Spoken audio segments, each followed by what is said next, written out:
এলাকার মানুষের দীর্ঘদিনের দাবি পূরণের পথে, অপেক্ষা শুধু ট্রেন থামার।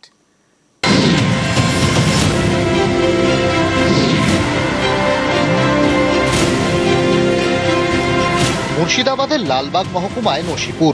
দীর্ঘ 22 বছর পর এখানে থামবে ট্রেন, তৈরি হবে নতুন স্টেশন, নাম নসিপুর হল্ট।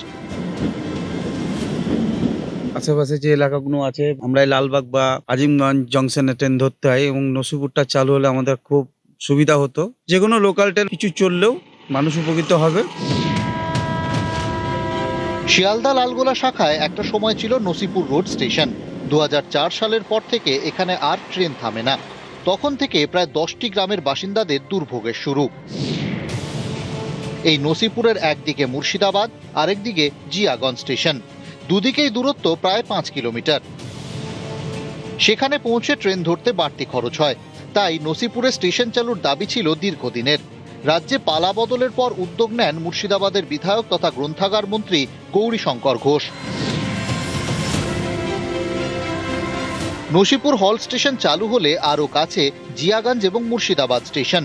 স্থানীয়দের দাবি, এর ফলে বহরমপুরে হাসপাতালে যাওয়া যেমন সহজ হবে, তেমনি সুবিধে হবে ব্যবসার কাজে।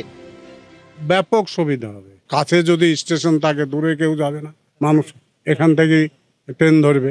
আমরা তাতে খুব খুশি হব। মাননীয় বিধায়ক গৌরীশঙ্কর ঘোষ উনি কথা দিয়েছিলেন, নসিপুর হল স্টেশন পুনরায় তিনি চালু করার কথা তিনি রেখেছেন। ব্যবসার থেকে শুরু করে পর্যটন কেন্দ্রিক যে লাভ সেটা পাবে সেখানকার সাধারণ মানুষ।